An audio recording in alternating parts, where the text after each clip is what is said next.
Hello and welcome, everyone. This is Lynn Sanders, the story marketer and your host of the Difference Makers Show, sponsored by Difference Makers Media, where we help inspire, motivate, and empower you, our difference makers, to be the best you can be through tips, strategies, and meaningful stories that make a positive difference.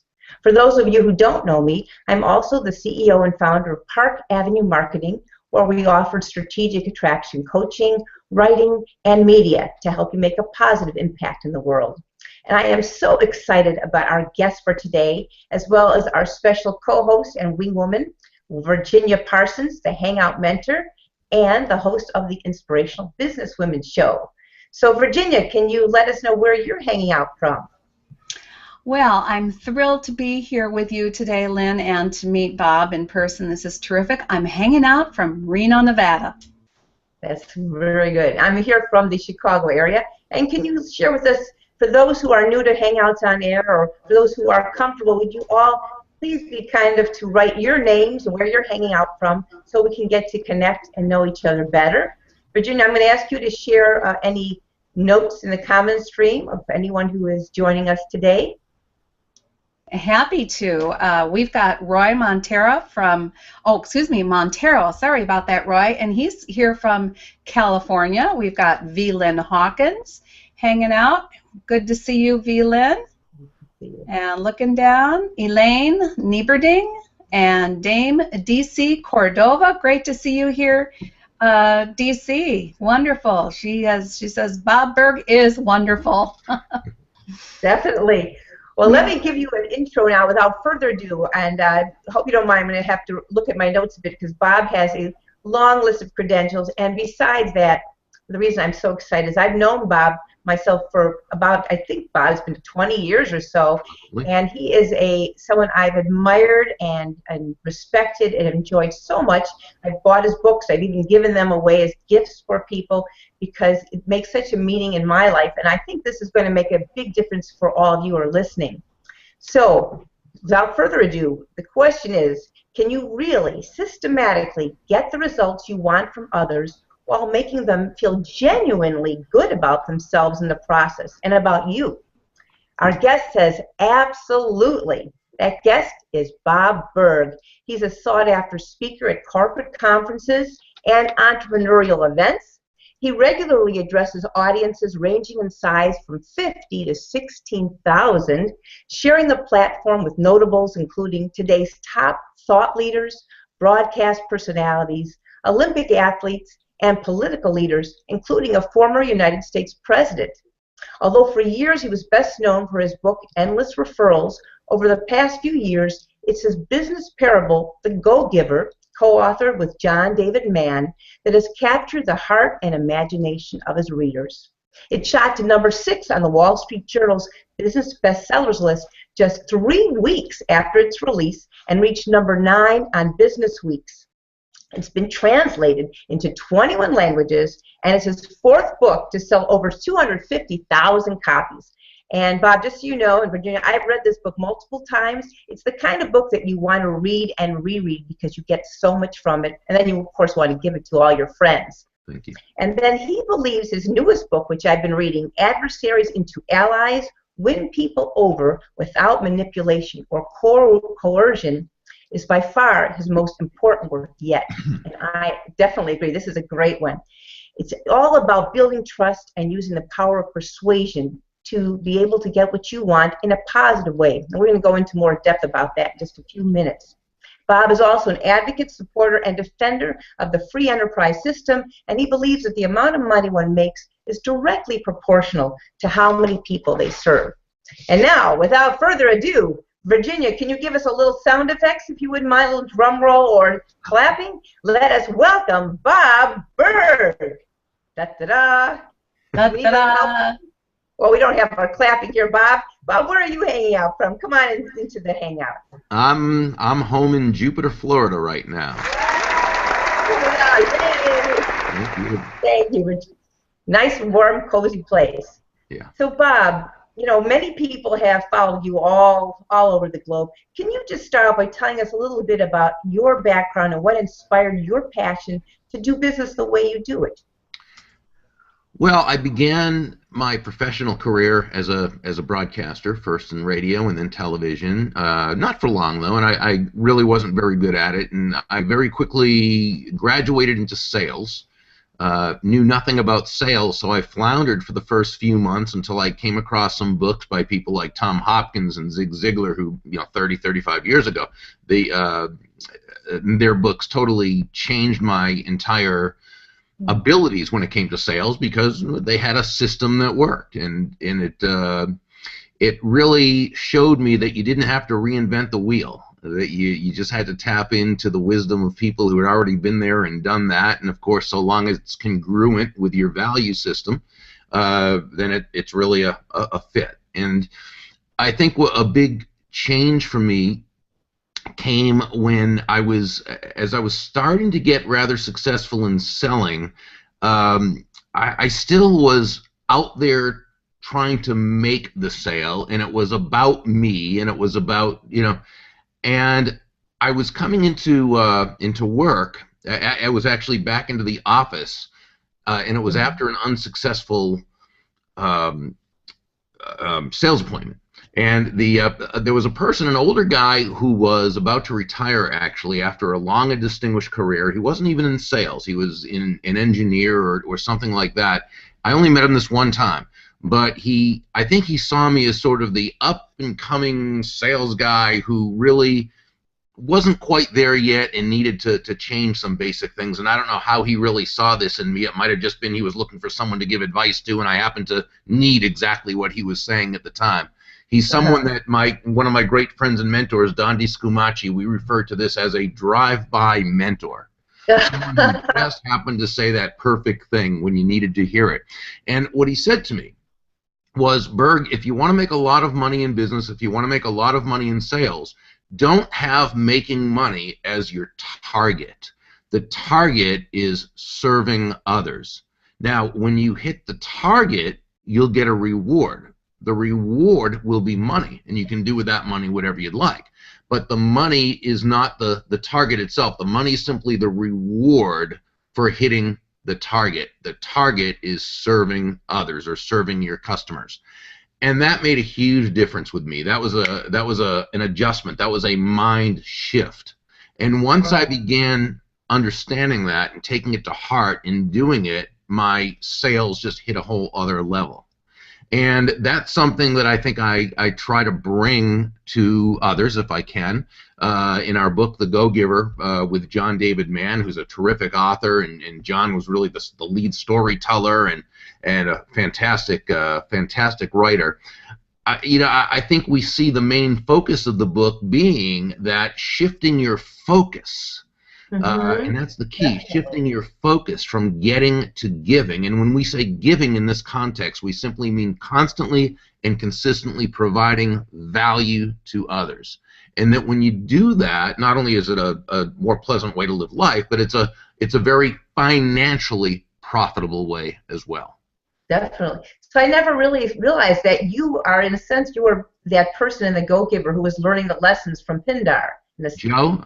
Yeah, well, Joe, who's the main protege in the book, and you make a great point, Joe is sort of the everyman or everywoman. We've all been Joe or Josephine at one time or another, someone who had potential, good person, well-meaning, aggressive, and hard work, right? But really we had that focus on the wrong place. And Joe, as you remember, started out very I-focused, very me-focused. It was all about Joe. Once he was able to, after meeting Pindar and meeting some of the other mentors, once he was able to make that shift and move from an I focus to an other focus, looking for ways to bring value to them, all of a sudden he saw his level of success really accelerate. That's true. Virginia has pinned a message, comment from Roy Montero. I'm going to put it up. I love that. Roy, thanks for sharing. Don't make money the target. Make serving the target, says Bob Burg. Yeah, thank you, Roy. I appreciate that. And of course, the money is important, but the money needs to be the result. And you make more money when that's not the target. This is why we say that money is an echo of value. Money is an echo of value. It's the thunder to value's lightning, which simply means that the value must come first, and that's where the focus needs to be. The value comes first. The money you receive is simply a very natural and direct result of the value you've provided. Exactly. You know, you also mentioned in that book the stratospheric laws of success, the five, and I really believe that everything is energy. As we learn more and more about ourselves and belief, we realize, I think more and more people are realizing that there is energy in whatever we do that makes an impact. If you wouldn't mind, before you move on to your next book, would you share what you have told readers in that Go-Giver book about the stratospheric laws of success? Well, the laws are simply the principles that if we use all 5 of them, we have to be successful. This isn't something John and I made up. We may have given names to them and told them in a story form, but these are things that people have been doing since there have been market economies. There's the law of value, the law of compensation, the law of influence, the law of authenticity, and the law of receptivity. So it starts out from the giving of value and ends up with receiving income. So it's really a very holistic, but as you say, energy-based methodology. Right, exactly. So let's move on to your newest book that you feel is your biggest, greatest work yet, which I think everyone's going to be excited to learn more about, Adversaries into Allies. Now, are you saying that anyone and everyone who disagrees with you is your enemy? What does that really mean? It sounds like that, doesn't it, in the title? But no, not really. An adversary in this case is someone who they may be the nicest person in the world, but they happen to be, for whatever reasons, temporarily at least, standing in the way of your satisfaction. It could be the customer service person who, if you're like I am, you lost your receipt or threw it out and you need to return something, and there's this big sign overhead that says absolutely no refunds without receipts. And this person hasn't been equipped yet to know how to work with a customer like that and be able to, have a win for everyone. So we need to be able to work with this person and help that to happen. It could be your boss who you need to ask for a raise from, and this boss may be a wonderful person. You might love him or her, but they're not necessarily going to give you a raise because you need the money. So in this sense, there might be an adversarial position. But no, they're not necessarily enemies. I always loved what a man by the name of Sadaharu O said. Sadaharu O was a prolific home run hitter. He was a Japanese baseball player, Japanese Baseball League player, and they used to call him the Japanese Babe Ruth because he was but he hit more home runs than Babe Ruth. He hit more home runs than Henry Aaron. He hit more home runs than Barry Bonds. He had something like 867 career home runs, and I absolutely love this. What Sadaharu O said was, I never saw the opposing pitcher as an adversary. Really? But rather, I saw him as my partner in hitting home runs. Now, this is interesting because he totally reframed the relationship. Now, that doesn't mean the pitcher saw himself as Sadaharu O's partner in hitting home runs, but that's how Sadaharu O saw him. And in that same way, we can see our adversaries or our potential adversaries as being our partners in our attaining satisfaction, while, of course, we help them feel genuinely good about themselves, about the situation, and about us. That's great. Let's take a pause for a moment with a comment from Elaine Nieberding. Money is the echo of value. The value comes first. Love this, from Bob Burg. Thank you, Elaine. Thank you, Elaine. I appreciate that. You know, I think it's also really important for people to understand what influence means. You talk about it a lot in your book. Can you explain what you feel influence means rather than manipulation? What's the difference? Oh, well, first, influence is simply, on a very, very basic level, it's the ability to move a person or persons to a desired action, usually within the context of a specific goal. What influence is when done correctly is not a matter of push. It's not a matter of pushing your will or pushing yourself on someone or being pushy, right? And it's just the opposite. It's pull. It's an attraction. Great influencers attract people to themselves and to their ideas. Now, when we say, well, what about manipulation? Isn't that what influence is? Well, no. But influence, if you're talking about moving someone to a particular action, can be done, though, through two different overall ways. It could be done through manipulating a person, right? Or it could be done through persuading a person. So the question is, what's the difference? Well, there are many, but there's a very significant difference. First of all, I think this was best defined, the difference, in a 1986 book by Dr. Paul W. Sweats called The Art of Talking So That People Will Listen. It was actually much more about listening than it was about talking, but the book was terrific. And what Dr. Sweats said was this: manipulation aims at control, not cooperation. It results in a win-lose situation. It does not consider the good of the other party. In contrast to the manipulator, the persuader always seeks to enhance the self-esteem of the other party. The result is that people act more responsibly because they're treated as responsible, self-directing human beings. So I believe it begins with intent, but that's not where it ends. I say it begins with intent because with a manipulator, Lynn, they may not be trying to hurt you, but if that's what it takes to get their way, they will. Okay, they're win at all costs. They're focused on themselves, and that's it.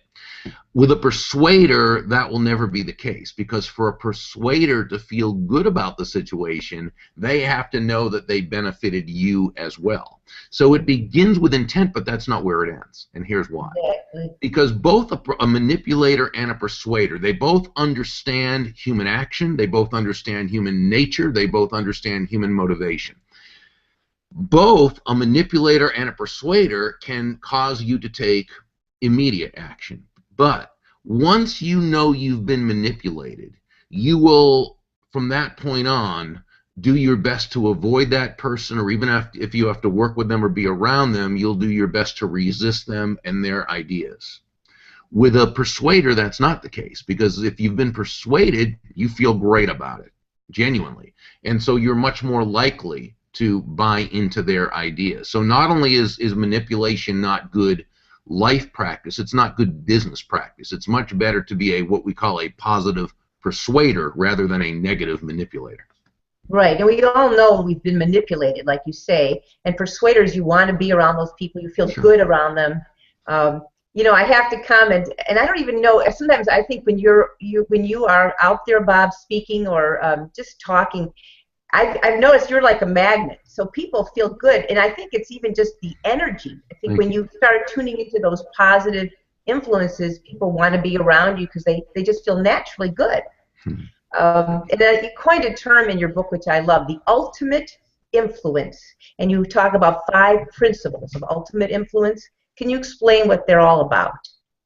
Sure. The 5 principles of ultimate influence are simply, again, they work together to create this ultimate influence. And again, the difference between influence and ultimate influence is simply being the ability to move a person to an action. Ultimate influence is the ability to get the results you want when dealing with others, but in such a way that the other person genuinely feels good about it. They feel good about themselves, they feel good about the situation, they feel good about you.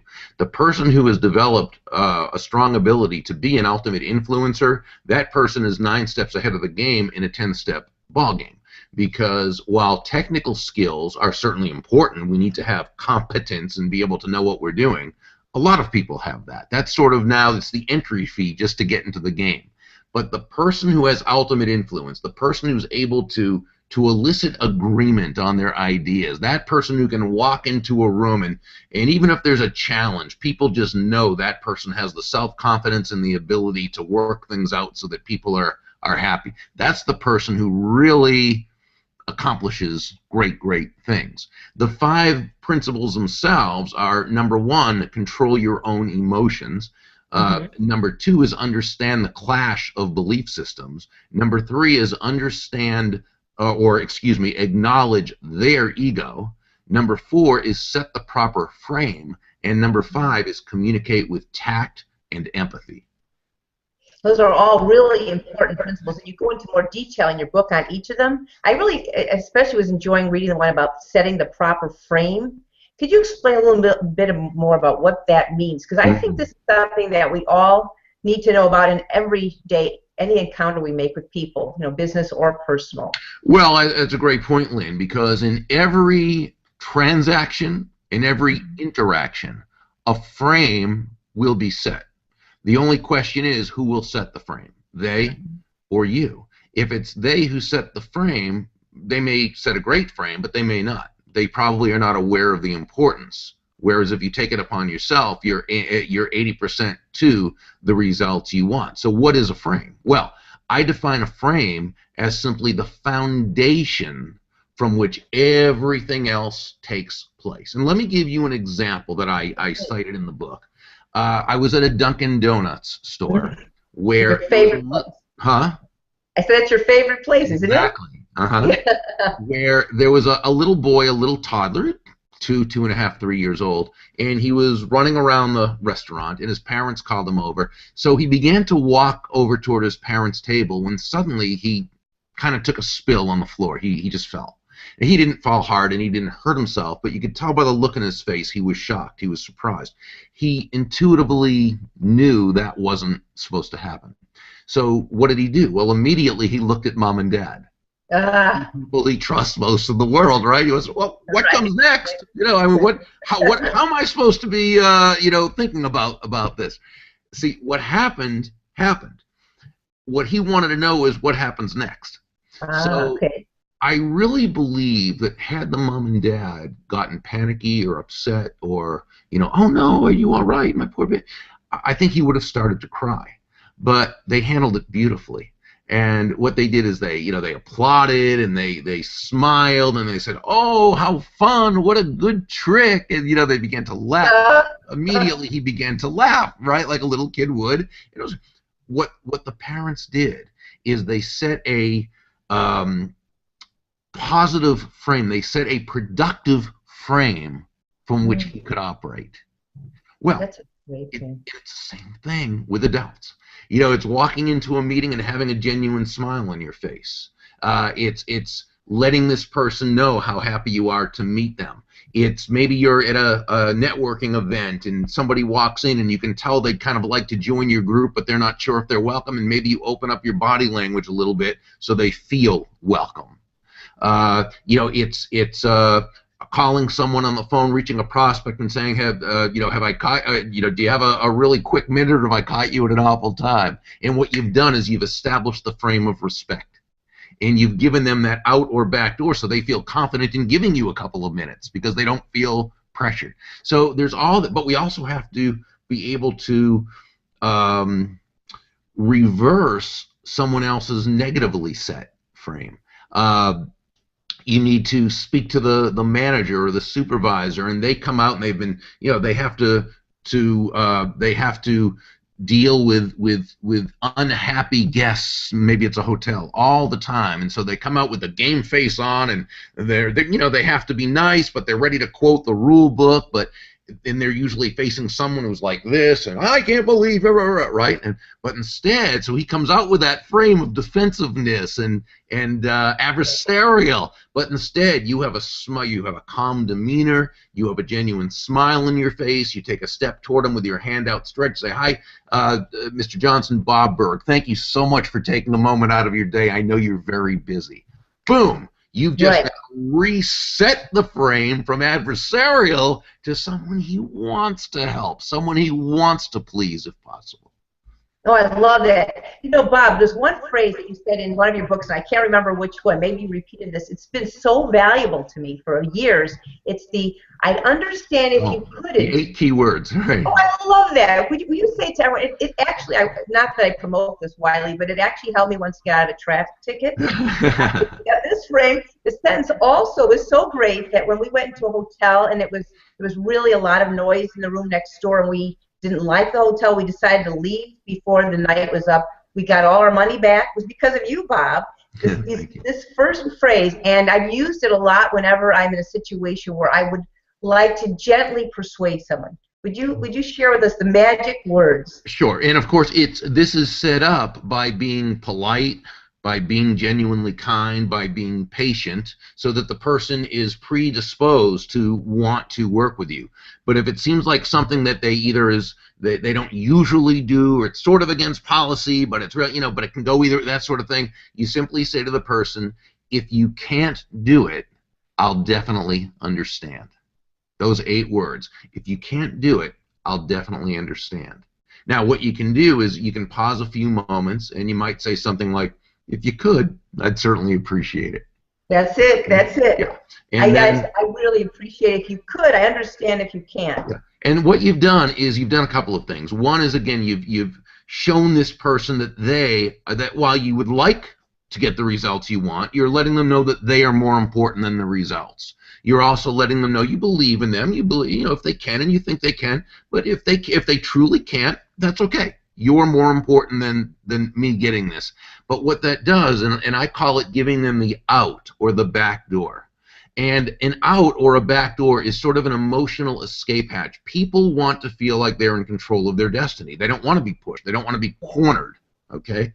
And so when you allow them to be in control, let's put it this way, the bigger the out, and I call this Burg's law of the out or back door, the bigger the out or back door you give someone to take, the less they'll feel the need to take it. Ah, great point. So you're allowing them to have the freedom, so you're not pressuring them in any way, and then they can feel comfortable. You want to let's share something. Virginia, do you want to say it out loud there? Yeah, we've got some great comments coming in from Elaine. Politeness and kindness. Wow, that does make a difference. Thank you, Elaine. Let me bring you up another one. Roy is jumping in. Thank you so much for taking a moment out of your day. I know you're very busy. Type of attitude reframes the situation. They're basically getting they're getting all your notes down. We really have a documentation of this whole program today, so it's great to have these wonderful tidbits. And the one that I wanted to add was, persuader enhances the self-esteem of the other party. I love that. That's from Dr. Paul W. Sweats, yes. Yeah. That's great. We just have a few minutes left, and I'm wondering, Bob, because there's so many good things you could share, what would you summarize as maybe the most important thing you would like our listeners or viewers to know in the idea of adversaries into allies, or anything in building trust? Well, Dale Carnegie in his classic How to Win Friends and Influence People said, and he said a lot of great things, but what I believe was his foundational premise was when he wrote, ultimately, people do things for their reasons, not our reasons. So a great influencer understands this at a very deep core level. And so a great influencer constantly asks questions of themselves. They ask themselves questions such as, how does what I'm asking this person to do, how does it align with their goals, with their wants, with their needs, with their desires? How does what I'm asking this other person to do align with their values?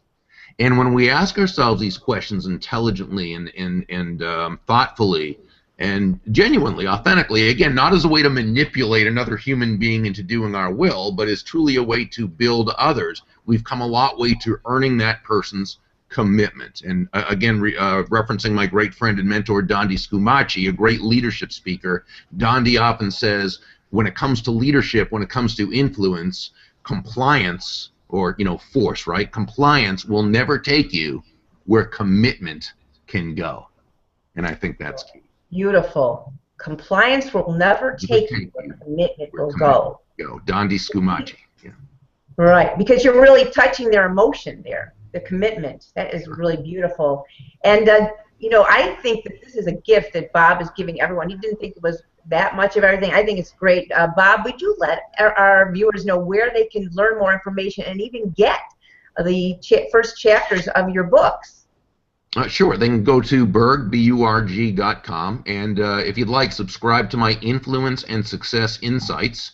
And when you do that, you will get Chapter 1 of The Go-Giver, Go-Givers Sell More, Endless Referrals, It's Not About You, and the new one, Adversaries into Allies.